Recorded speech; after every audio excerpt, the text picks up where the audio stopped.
The clock on my dashboard ticked past 11 p.m. as I turned onto the deserted highway. I had taken this route countless times before, but tonight, something felt different, something was off. The usual vibrancy of the night was replaced by an oppressive silence that seemed to press down from every side, a quiet so profound it was almost tangible. The moon hung low and full, casting an eerie silver glow over the landscape. The trees that lined the road were like silent sentinels, their branches clawing at the sky as if in defiance of the encroaching darkness.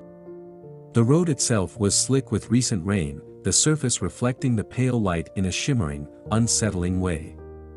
As I drove, the familiar landmarks that usually provided comfort seemed to disappear into the night. I passed by fields that were no longer identifiable but merely dark patches of shadow. The usual hum of my car engine felt muted, swallowed by the vast, empty expanse that stretched out before me. My radio was dead, filled only with static, and no matter how much I fiddled with the knobs, it remained an unbroken, static-filled void. The darkness seemed to grow thicker as I went along, and soon, I found myself struggling to see more than a few feet ahead. It felt as though the road was closing in on me, the edges of my vision swallowed by a creeping, unnatural blackness. I began to feel a gnawing unease, a sense that I was being watched from the shadows, but I couldn't shake the feeling that it was all in my head. After a while, I saw something in the distance, an old, wooden sign barely visible through the fog that had begun to settle in. It was weathered and cracked, its message obscured. As I approached, the sign became clearer, and I saw the word, "Welcome," etched into the wood, followed by, "To Ravenswood," in faded letters. Ravenswood? I had never heard of such a place, nor had it appeared on any maps I had consulted.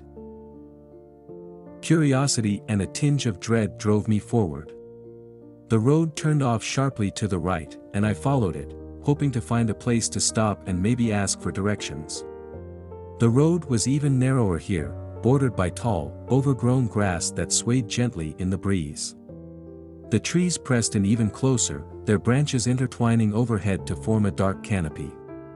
As I drove deeper into this unfamiliar terrain, the fog grew denser, and the road seemed to twist and turn in ways that defied logic.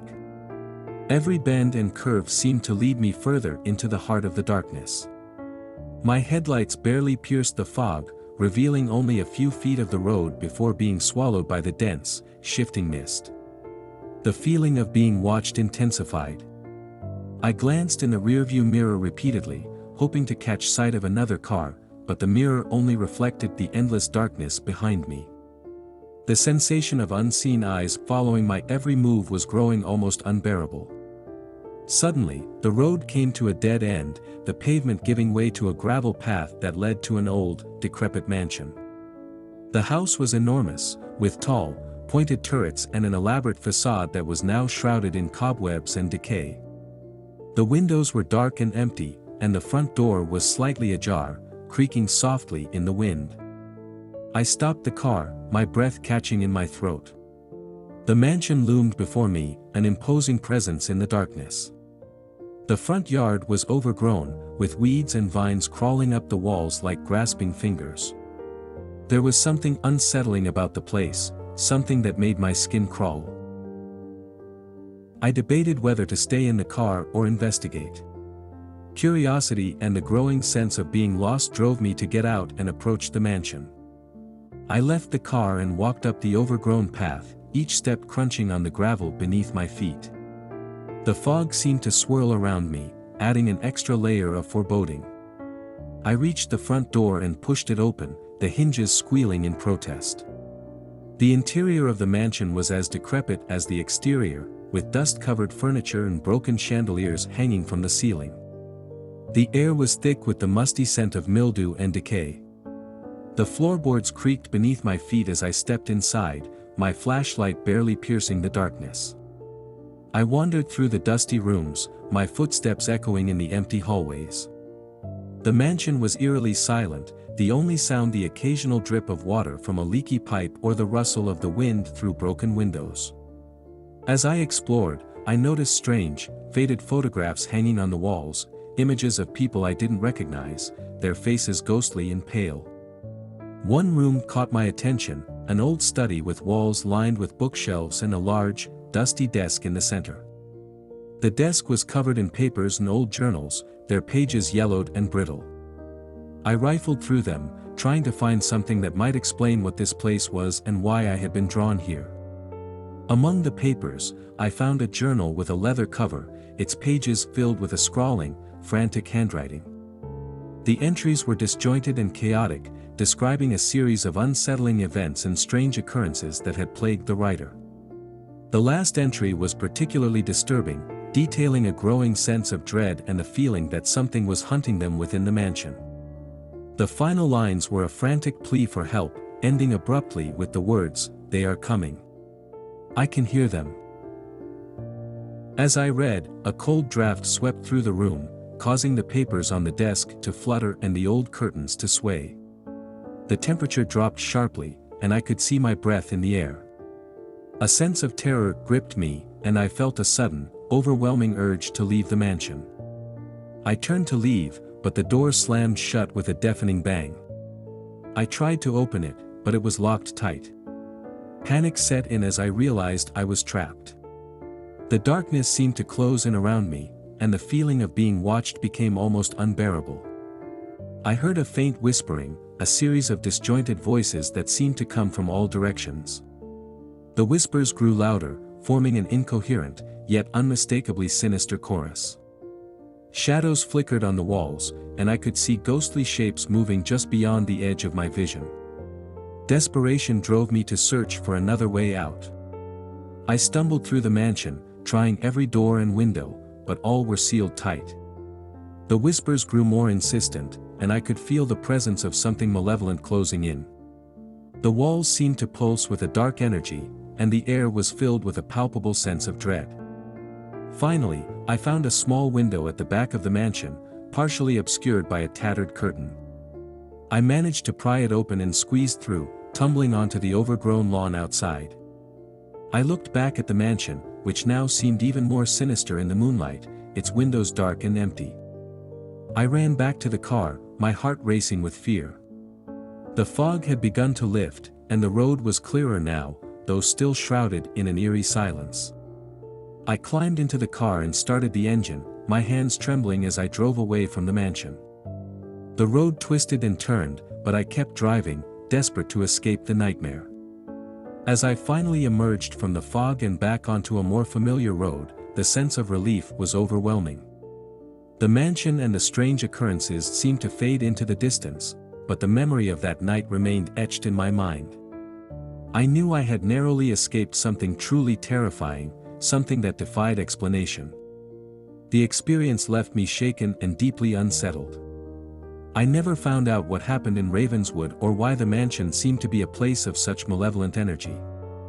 But as I drove away from that nightmarish road, I knew one thing for certain: I would never return to that place again.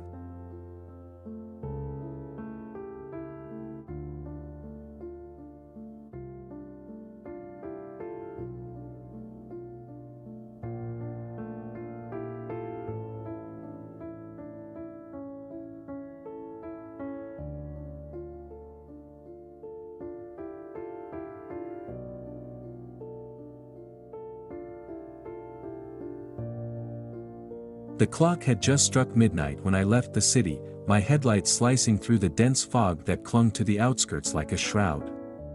The road stretched before me, a long, serpentine path through the heart of nowhere. It was a route I knew well enough, but tonight, something felt off, an unsettling unease that settled in the pit of my stomach as I drove deeper into the void of night. The fog, thick and impenetrable, seemed to wrap around the car, muffling all sounds and creating an eerie silence that was both unnerving and profound. My radio, usually a reliable companion on long drives, was reduced to nothing more than a static hiss, broken only by the occasional burst of distorted noise that seemed to come from nowhere. I tried to change the station, but the static persisted, a constant reminder of the isolation that surrounded me. As I navigated the winding road, the trees on either side loomed like dark sentinels, their twisted branches reaching out as if to snatch me from the safety of my vehicle. Their silhouettes, shrouded in mist, seemed to move with a life of their own, undulating and shifting in the periphery of my vision. I could barely make out the road ahead, my headlights revealing only a few feet of pavement at a time before being swallowed by the fog again. Every so often, I would catch sight of something in the distance, shapes or shadows that seemed to dart just beyond the edge of the headlights. I'd slam on the brakes, only to find nothing there. My mind was playing tricks on me, I told myself. The fog was thick, and the isolation of the night was getting to me. I tried to focus on the road, to push aside the creeping sense of dread that seemed to seep into my bones. The fog grew thicker, and the road seemed to narrow, the once wide path now reduced to a barely discernible strip of asphalt. My headlights were no longer sufficient to cut through the dense mist, and I felt a growing sense of disorientation as the familiar landscape became an unrecognizable blur. I slowed the car to a crawl, my hands gripping the steering wheel tightly as I navigated the increasingly treacherous terrain. Then, without warning, the car came to a sudden stop. The engine sputtered and died, leaving me in complete silence. The headlights dimmed, and the world outside the car was swallowed by darkness. My heart pounded in my chest as I tried to restart the engine, but it refused to turn over. The only sound was the steady drip of condensation from the trees and the occasional distant hoot of an owl. I sat there for a moment, frozen in fear. The silence was oppressive, almost suffocating, and the darkness outside seemed to press against the windows with a tangible weight. I tried my phone, but there was no signal, no way to call for help or even check the time. I was utterly alone, stranded in the heart of the fog. I decided to get out of the car, hoping to find some sign of life or a nearby structure that could provide shelter. The air outside was cold and damp, and the fog clung to my clothes as I stepped out. The visibility was almost non-existent, and I could barely see a few feet in front of me. The road, once a familiar path, had become an endless expanse of white mist. As I moved away from the car, I noticed a faint light in the distance, a soft, flickering glow that seemed to beckon from beyond the fog. I followed the light, my footsteps muffled by the thick layer of moisture on the ground. The closer I got, the more the light seemed to pulse with an otherworldly rhythm, a beacon in the oppressive darkness. The light led me to an old, abandoned gas station, its once bright neon sign now flickering intermittently. The station was covered in grime and cobwebs, and the windows were dark and empty. I approached cautiously, my breath visible in the cold air as I exhaled. The light seemed to emanate from inside the building, a warm, inviting glow that contrasted sharply with the cold fog outside. I pushed open the door, which creaked on its hinges, and stepped inside. The interior was dusty and decrepit, but the light was brighter here, coming from an old oil lamp that sat on the counter. The lamp cast long, dancing shadows on the walls, and the air was filled with the faint scent of oil and mildew. The place was completely deserted, and there was no sign of anyone having been there for a long time. I approached the counter, hoping to find some information or a way to get help. The lamp illuminated a stack of old newspapers and magazines, their pages yellowed with age. I flipped through them, looking for anything that might give me a clue about where I was or how to get back on the road. Most of the papers were too old to be of much use, but one article caught my eye, a story about a series of disappearances that had occurred along this very stretch of road years ago. The article described a string of mysterious vanishings that had plagued the area, with no explanation or evidence ever found. The locals had attributed the disappearances to the fog, which was said to be a portal to another realm, a place where time and space twisted into something unrecognizable. The article ended with a warning to avoid the area after dark, but the final paragraph was smudged and unreadable.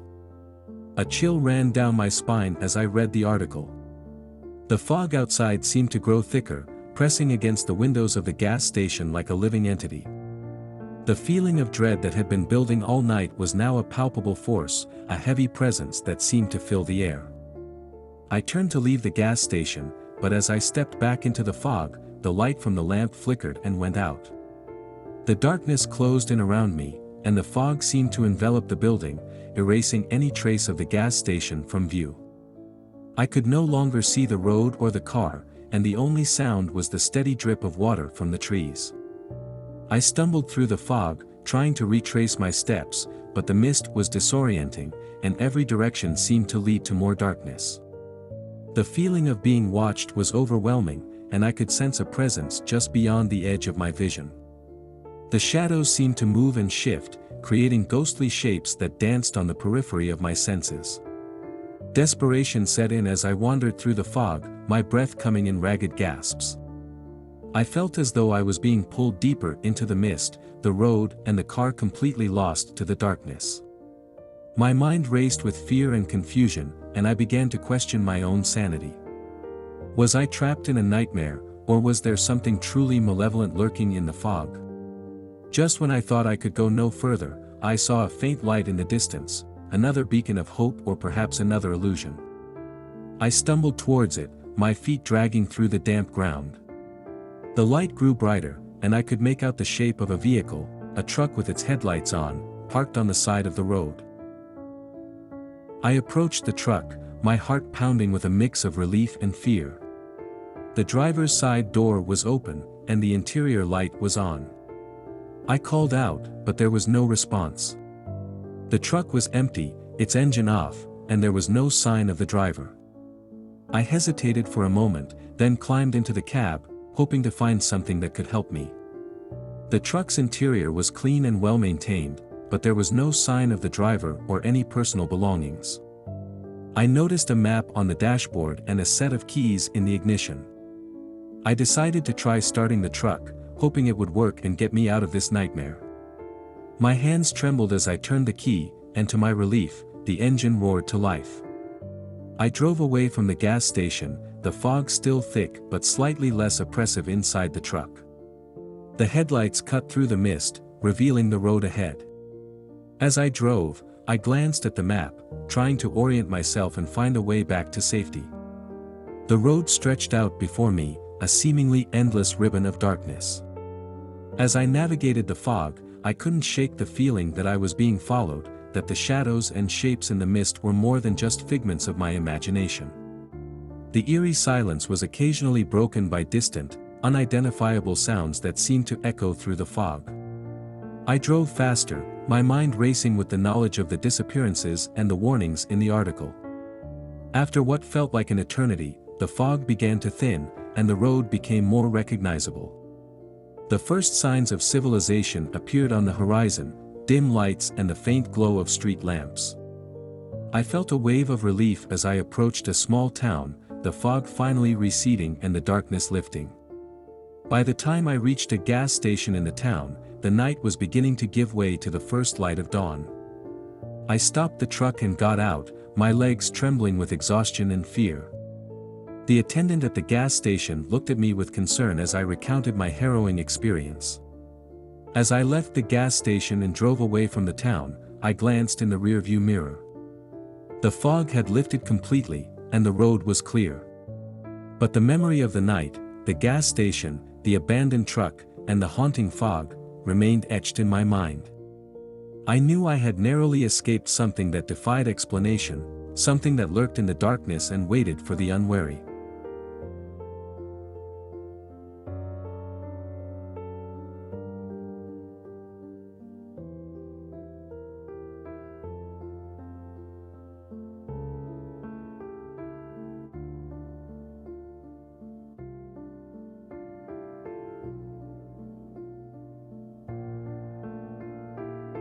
It was the kind of night that seemed to stretch on forever, an endless expanse of darkness that swallowed everything in its path. I had been driving for hours, my destination miles away, but the roads were deserted, and the silence was unnerving. The only company was the soft hum of the engine and the occasional flicker of the headlights against the pitch-black backdrop of the countryside. The GPS had been acting up for the past hour, intermittently losing signal and then recalculating the route in its monotonous voice. It had directed me off the main highway and onto a series of narrow, winding roads that seemed to lead deeper into the void of night.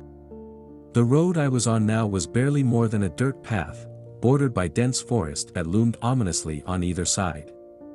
The trees, thick and twisted, seemed to form a wall of shadow that pressed in on me from all sides. Their branches reached out like skeletal fingers, scratching against the sides of the car as I passed. The darkness was almost palpable, a heavy, suffocating presence that seemed to press against the windows and fill the space with a sense of dread. I tried to ignore the oppressive feeling that gnawed at the edges of my consciousness, focusing instead on the road ahead. The headlights cut through the darkness, revealing the uneven surface and the occasional rock or fallen branch. Every bump in the road felt magnified, and the eerie creaks and groans of the car seemed to echo in the stillness of the night.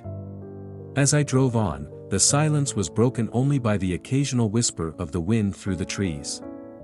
The radio, which had been a comforting background noise, was now silent, the signal lost somewhere in the void.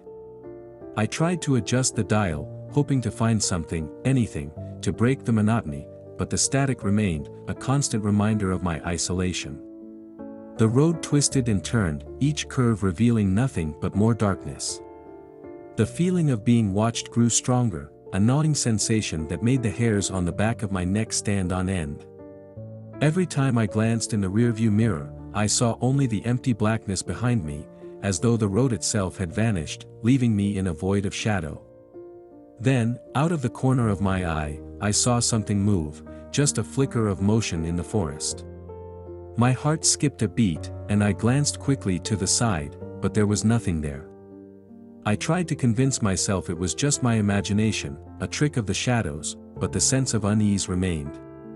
The darkness seemed to pulse with a malevolent energy, a living entity that watched and waited. The road began to change. What had been a rough, dirt path was now a smooth, asphalt road, though it was still surrounded by the same oppressive forest. The transition was sudden and unsettling, as though I had crossed some unseen threshold into a different world. The headlights revealed nothing ahead but an endless expanse of black, and the GPS was still malfunctioning, its voice now a garbled mess of static. Suddenly, the car's engine sputtered, and the headlights flickered. The familiar hum of the engine fell silent, leaving only the eerie quiet of the night. I tried to restart the car, but it was no use. The darkness outside seemed to close in even more, and the oppressive silence was broken only by the occasional rustle of leaves or the distant call of some nocturnal creature. I fumbled for my phone, hoping for a signal or a way to call for help, but the screen remained stubbornly blank. The forest around me was impenetrable, and the darkness seemed to stretch on endlessly. I felt a wave of panic rise in my chest, a primal fear of being stranded in such a remote, desolate place. As I sat there, the headlights casting long, distorted shadows across the road, I saw movement out of the corner of my eye. I turned quickly, but the shadows remained just that, shadows, nothing more. The feeling of being watched grew stronger, a presence that seemed to press against the very fabric of reality. Then, a soft, almost melodic sound reached my ears, a tune played on a distant music box. The sound was haunting and out of place, a delicate melody that seemed to drift on the wind. I strained to listen, but the sound was faint and intermittent, as though it was coming from a great distance. The feeling of dread intensified, and I could no longer sit idle. I opened the car door, the cool night air hitting me with a blast of cold. I looked around, trying to see where the sound was coming from, but all I could see was the impenetrable darkness of the forest. The music continued, growing slightly louder, and I followed the sound, my footsteps crunching on the gravel as I walked away from the car. The forest was eerily quiet, and the only sound was the distant, haunting melody that seemed to guide me deeper into the woods. The trees were thick and close together, their branches intertwining to form a canopy of shadow. I pushed through the underbrush, my mind racing with fear and curiosity. After what felt like an eternity, I came upon a small clearing. In the center of the clearing stood an old, abandoned house, its windows dark and empty. The music box melody was louder here, its delicate notes drifting through the air like a ghostly whisper. The house was dilapidated, its once white paint peeling and faded, and the front porch was sagging under the weight of neglect. I approached the house cautiously, my heart pounding in my chest. The music seemed to come from inside, a haunting lullaby that echoed through the empty rooms. I reached for the door, my hand trembling as I pushed it open. The interior of the house was as decrepit as the exterior. Dust and cobwebs covered every surface, and the air was heavy with the scent of decay. The music box sat in the center of the room, its delicate melody filling the air with an eerie beauty. The box was old and ornate, its surface intricately carved with patterns that seemed to twist and shift in the dim light. I reached out to touch the music box, and as my fingers brushed against its surface, the melody changed. The notes became discordant, the once beautiful tune turning into a jarring, unsettling sound. The air grew colder, and the darkness seemed to close in around me, pressing against my skin like a suffocating shroud. I stepped back, my mind racing with fear. The house felt alive, its walls pulsating with a malevolent energy that seemed to seep into my very being. The music box continued to play, its discordant notes growing louder and more chaotic. Suddenly, the lights flickered, and the room was plunged into darkness. I stumbled back, my heart racing as I tried to find my way out. The music box's melody was now a cacophony of jarring notes, and the darkness seemed to come alive, swirling around me like a living entity. In the pitch-black void, I could feel the presence of something, an entity that was both ancient and malevolent. It seemed to watch me with an unyielding gaze, its presence pressing down on me like a physical force. The music box's discordant melody grew louder, filling the air with a sense of impending doom. I stumbled towards the door, my hands reaching out in desperation. The darkness seemed to shift and writhe, and I could feel the weight of unseen eyes upon me. With a final burst of adrenaline, I burst through the door and back into the night, the cool air hitting me like a splash of reality. I ran back to the car, my heart pounding with a frantic rhythm. The headlights were still flickering, but the engine roared to life with a sputtering cough. I sped away from the house, the road stretching out before me in a blur of shadow and light. As I drove, the forest began to recede, and the darkness of the night seemed to lift. The road, once twisted and oppressive, now straightened out, and the familiar signs of civilization began to appear on the horizon. But the haunting memory of the house and the music box remained, a chilling reminder of the terror I had faced in the depths of the night. By the time I reached my destination, the dawn was breaking, and the first light of morning was creeping over the landscape. The nightmare of the night seemed to fade with the rising sun, but the sense of dread and the haunting melody of the music box lingered in my mind. I knew I would never be the same. The experience had changed me, leaving a deep scar that would never fully heal. The darkness of that night had revealed a world of terror and malevolence that lay just beyond the edge of reality, a world that I hoped never to encounter again. But as I drove away, I couldn't shake the feeling that the shadows were still watching, waiting for the moment when they would draw me back into their cold embrace. The road had led me into the heart of fear, and I could only hope that I had escaped its grasp for good.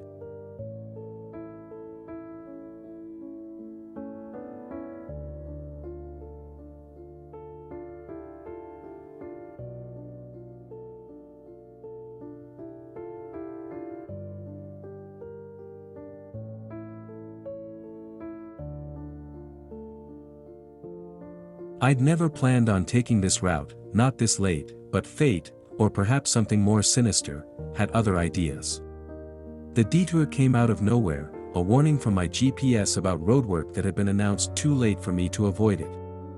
With no other options, I veered off the familiar highway onto a winding, desolate road that seemed to stretch endlessly into the inky darkness of night.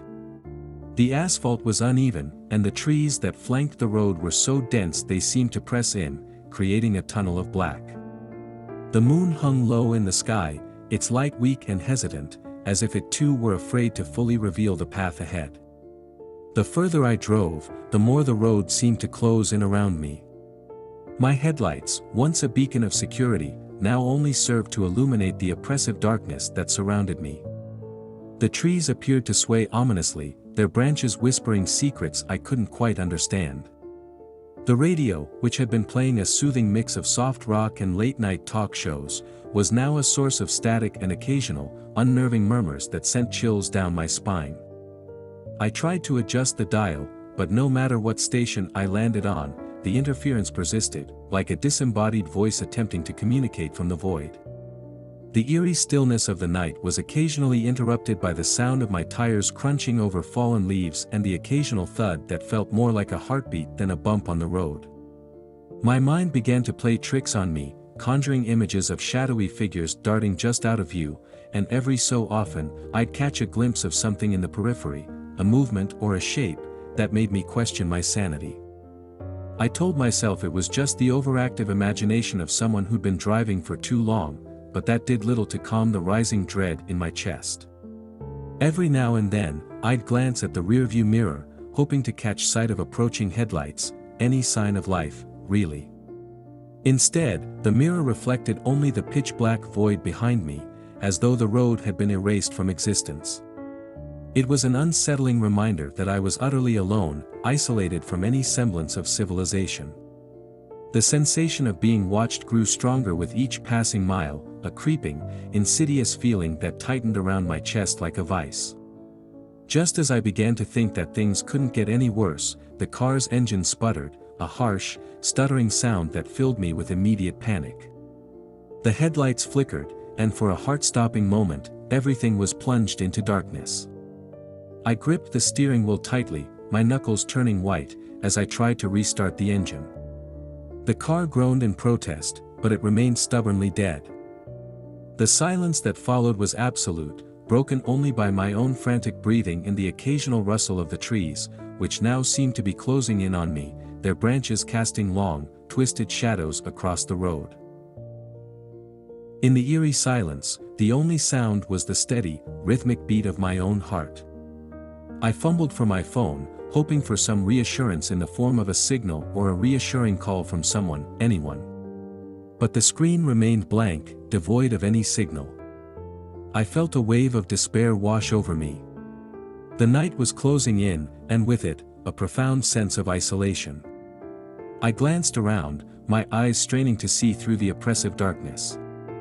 The road ahead seemed to stretch into an endless void, and the trees on either side were like ancient sentinels, their gnarled branches reaching out as if to ensnare me. Then, without warning, there was a knock on the window, a sound so sudden and unexpected that it nearly made me jump out of my skin. My breath caught in my throat as I turned to look, my eyes wide with terror. Through the glass, I could barely make out the silhouette of a figure standing beside the car, their form obscured by the darkness.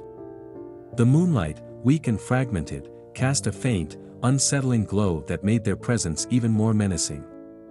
I could see only the vague outline of their shape and the faintest hint of eyes, reflecting the little light that managed to pierce the blackness. My panic turned to full-blown terror. The figure's slow, deliberate movement was unnervingly calm, as though they had all the time in the world. They reached out, their hand hovering near the window, and I could see the eerie, unnatural stillness of their posture. I wanted to drive away, to escape this nightmare, but the car's engine remained lifeless. My hands trembled as I clutched the steering wheel, my mind racing through every horror story and urban legend I'd ever heard. The figure began to speak, but their voice was a distorted whisper, barely audible over the cacophony of static from the radio. It was a language I couldn't understand, a series of guttural sounds that seemed to reverberate with an otherworldly quality. My heart pounded in my chest, and I could feel the cold sweat forming on my brow. The figure's eyes, if they could be called that, seemed to pierce through the darkness, locking onto mine with an intensity that made me feel as though my very soul was being scrutinized. The oppressive silence around me grew heavier, and I could feel the weight of unseen eyes watching from the shadows. The trees seemed to press closer, their branches scraping against the sides of the car, creating an almost claustrophobic feeling. The darkness outside was no longer just a backdrop but an active participant in this nightmare, closing in and making every sound, every movement, feel magnified and menacing. Suddenly, the figure stepped back, their form disappearing into the darkness as if they had never been there at all. The car's engine sputtered to life with a burst of reluctant power, and the headlights flickered back on, casting a weak, trembling light over the road.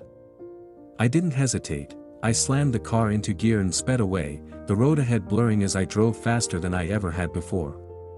But the road, once a winding path through the forest, now seemed to stretch on endlessly, a twisted, labyrinthine route with no discernible end. The shadows along the road moved and shifted, their shapes growing more grotesque and sinister with every passing second. I could feel the weight of the figures' gaze lingering on me, even though I couldn't see them anymore. The darkness outside seemed almost alive, pulsating with a malevolent energy that sought to draw me back into its embrace. I drove on, my eyes straining to see through the darkness, my heart pounding with a relentless rhythm of fear and adrenaline. The road ahead was a never-ending abyss, and with every mile, the sense of impending doom grew stronger. It was as if the night itself was conspiring against me, a dark force determined to keep me trapped in its merciless grip. As the hours dragged on, the road showed no signs of leading me back to safety. The oppressive darkness and the suffocating silence seemed to close in, creating an atmosphere of dread and despair. Every sound was magnified, every shadow a potential threat. The sense of isolation was overwhelming, and I began to question my own sanity. The radio crackled intermittently, and the whispers grew louder, forming fragmented sentences that I couldn't quite understand. They seemed to be taunting me, mocking my fear and desperation. My phone remained dead, and every attempt to find help was met with failure. The road, once a simple detour, had become a twisted nightmare, a never-ending loop of terror.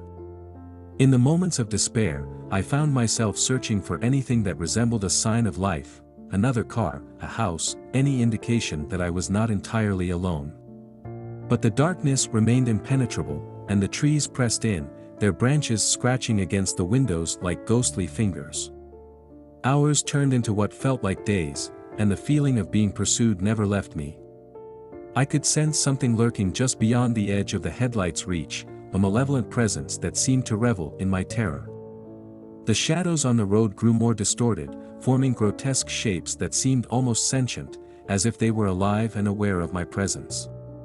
In my growing panic, I took every turn and deviation, hoping to find a way out of this nightmarish landscape.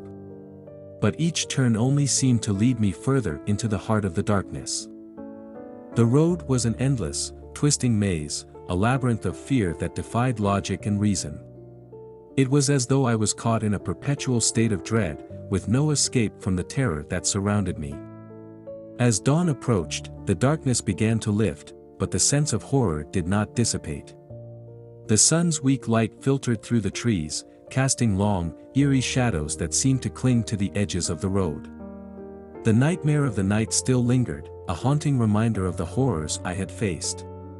By the time I finally emerged from the dark road and saw the first signs of civilization, I was a shattered shell of the person who had started this journey. The familiar sights of towns and buildings were a welcome relief, but the memory of the night's terror remained etched in my mind. I knew I would never be able to erase the haunting images or the sense of being watched that had plagued me throughout that hellish drive. I had escaped the darkness, but I knew that the shadows would always linger, a reminder of the night when I drove through the heart of fear.